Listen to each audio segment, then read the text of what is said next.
Alright, so in this lesson we are going to identify and interpret key attributes or key features of linear functions given a table. So the same as last time, but we are going to be given a table this time.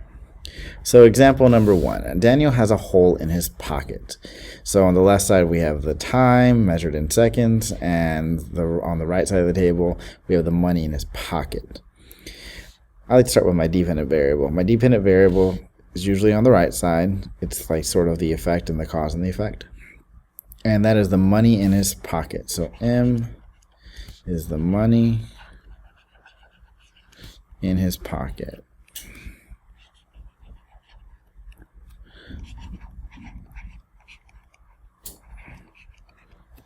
I think I can write that a little better. And that's measured in money. All right, and the independent variable is the time. So the money will depend on the time. So T is for time passed. And that's measured in seconds. Cool. Now we have to get to our y-intercept. Remember that our y-intercept is 0, something. It's where we start, right? Just got to figure out what that is. Now in order to get there, we probably should use our rate of change because we got to get back to 0, time 0. So this one is the change in money and the change in time. And the change in money, so the money changes by subtracting 3, and the time, when the time increases by 5 seconds. And we can see that again, minus 3 plus 5. But we want to get back to 0 seconds. So instead of adding 5, we're going to take away 5. So we can get back to 5. And instead of subtracting 3, we are going to add 3. So 15 plus 3 is 18. But I'm still not there yet. I need to get back to 0. So minus 5 again. And then plus 3 again. So we get 0, 21. So 0, 21. And what this means is that before he loses any money or starts losing money, dropping money, he has $21. So before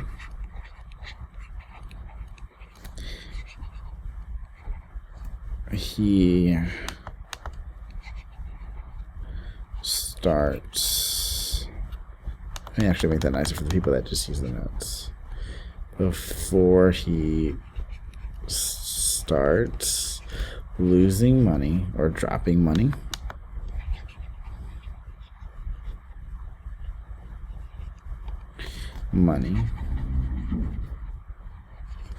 he has $21. Cool. So let's make a graph. So money is our dependent variable. Money in his pocket specifically. So that goes on the y-axis, and that will depend on the time. Put 0 here. Let's figure out what we're going to count by. So I don't think I have enough space to count all the way to 21, but if you notice, it counts by 3s for the money in his pocket. So what I like to do is the same thing here. So 3, 6, 9, 12, 15, 18, 21. And the x-axis, the time, counts by 5. So I'm going to go down here and count by 5. 5, 10, 15, 20, 25. We'll see if that's enough. And let's go ahead and graph some of these points. So 0, 21, and then 5, 18. 0, 21, then 5, 18.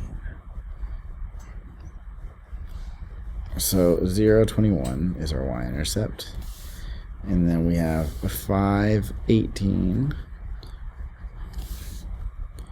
And then we have have 10, 15, 10, 15. If you notice, since I counted by 3s here and counted by 5s here, it's just one space, one unit of like space, I guess, that we move. So I can just continue this pattern.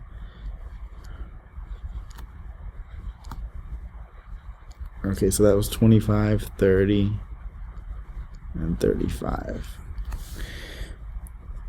So let's talk about our x-intercept. We can see our x-intercept here,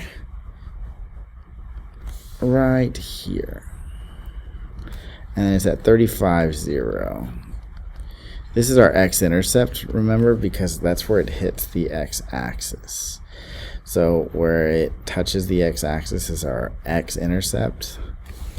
And let's go ahead and write that down. 35, 0. So as time is passing, he's dropping his money. So after 35, I believe it's seconds. Yes. So at 35 seconds, he has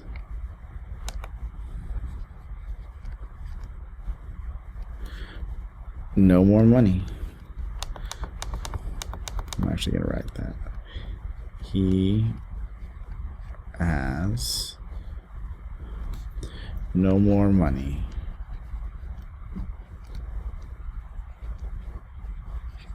Cool. Now my slope, my constant rate of change. I have two options here. I could either show it here, so down 3, so down 3, because remember, even though it's 1 unit, it's worth 3. And then right 5. Maybe I'll do it like this. Right 5. So down 3, right 5. So that's the change in M over the change in T. So down 3, right 5. So minus 3 plus 5. So negative over positive is a negative 3 over 5. I can't reduce, so that's it. So I could do it like that, but I actually already have this in my table. I used it. Negative 3 over positive 5. I could have written it like right here. Change in M over change in time. A negative over positive is a negative 3 over 5. So it just depends which way you want to do it. Either or is fine. You don't have to do both. So my rate of change, my change in M over the change in T is negative 3 over 5, which is negative 0.6. And what this means is that Daniel drops 3, I think we're talking dollars, right? Yeah, $3 every 5 seconds. Oh, I put $5 seconds every 5 seconds. Cool. Let's write our equations. So we're talking about the amount of money. And he starts with 21. Our y-intercept's 21. And then he... Oh, I know what I can do. I can make that green again. So the amount of money he has starts at $21. And it decreases by $3 every 5 seconds, or it decreases by 3/5 of $1 every second. And I can go ahead and I'll just write the rest in green. So $21 minus 0.6 times T. M equals negative 3 over 5T plus 21. And m equals negative 0.6t plus 21. Don't forget this t, this 21. Don't forget this 21 is positive, and this negative 3 over 5 or this 3 over 5 and 0.6 are both negative. They have negative values, so make sure you write those correctly. Now let's think about this. We're talking about money, but we can see that money depends on the time. Money is a function of time. So yeah, it's a function of time. So money is a function of time, and that equals 21 minus 3 over 5t. And we can write that like this.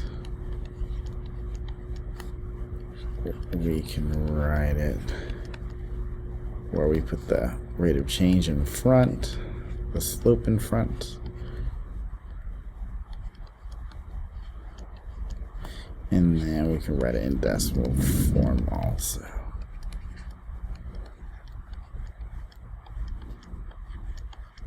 Cool. Now let's offer proof that these equations work. I like using, well, I want you to use one of these because I know y'all know how to use that already. So f, well, let's choose what point we're going to pick. Where is it? Let's use 1512. 1512. Do not forget that this is our time, and this is our money as a function of time. So we have f of t equals 21 minus, I want to use this decimal this time, 0.6t. So what time do I want to try? 15 equals 21 minus 0.6 times 15. And then, so f of 15 equals, well, let me do this. Let me draw arrows. Okay. 21 minus, so 15 divided by 5 is 3 and 3, so minus 9. 21 minus 9. Yeah, that's right. 21 minus 9 is 12. So f of 15 is 12. So f of 15 is 12.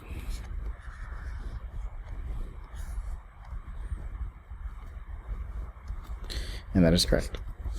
That's it. Thank you.